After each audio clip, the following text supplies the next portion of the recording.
Today is our Global Stampers blog hop, and we had a fun color combination, and I came up with this idea, a little out of the ordinary, and I did the inside in the envelope.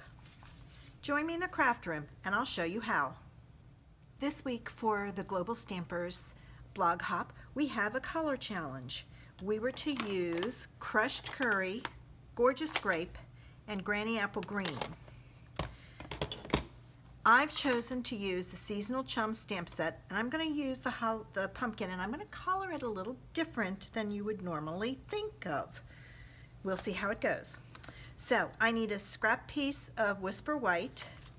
I have a piece of crushed curry that's about 3/4 of an inch wide. The length is not going to matter because I'm going to cut it off. I have a piece of granny apple green that is actually 3.5 by 4 3/4. I have a piece of gorgeous grape that I'm going to use to cut an edge with, so it doesn't matter the size, just need it to be long enough. I'm going to use my card base as basic black, and it is 5.5 by 8.5, scored at 4 1/4. I have a piece of Whisper White that's 4 by 5 1/4. I have my envelope. I'm going to be using the subtle embossing folder, and I'm going to use the delicate lace edgelets, specifically the pointy ones. I don't know. I don't know what those are called. I have my pick a pattern washi tape. This is the only one I can find. I don't know where my other ones are. It's around here somewhere. So I'm using that one. I'm going to be using the markers to match the colors, so crushed curry, gorgeous grape, and granny apple green. I need a 2-inch circle punch, and I'm going to be using the I think it's the Everyday Label punch, but I'm going to be using the corner, so we'll see. First thing I want to do is I want to emboss my background and cut my edge. I've got my piece embossed and my piece cut. I'm going to attach this to here and cut it off. So I'm going to use some tear and tape on the back of my card here. I say card, but it's my card stock. All right, let me cut this off.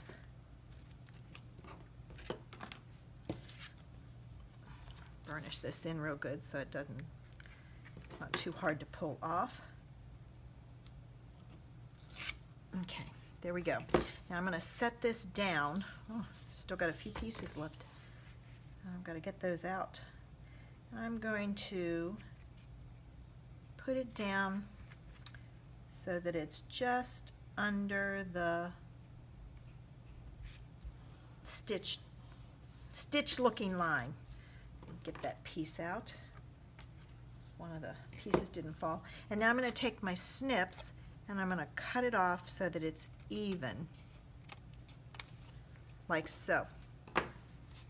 All right, this is going on my card base like this.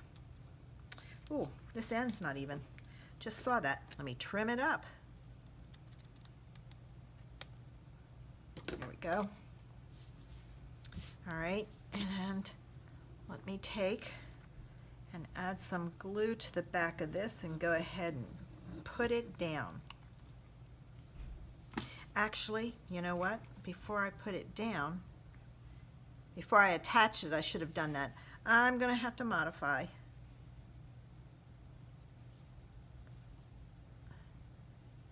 And I probably should have cut this a little narrower, but that's okay. All right, let me fold my card.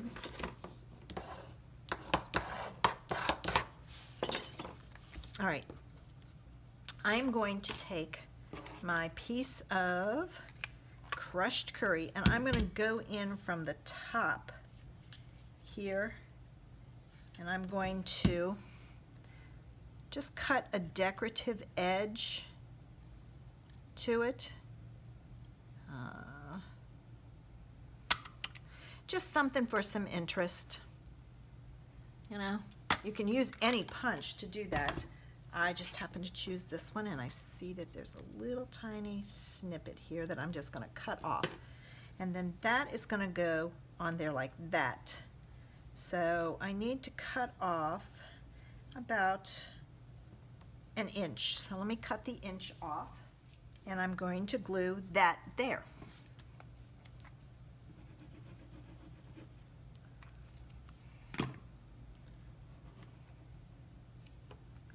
And that's going to go right about there. Now normally what I would take and do is I would take my washi tape and I would wrap it to the back, but since I forgot, I'm going to cut it off even with the edge, and then what I'll take and do is I'll use my bone folder and burnish that edge so that it stays down.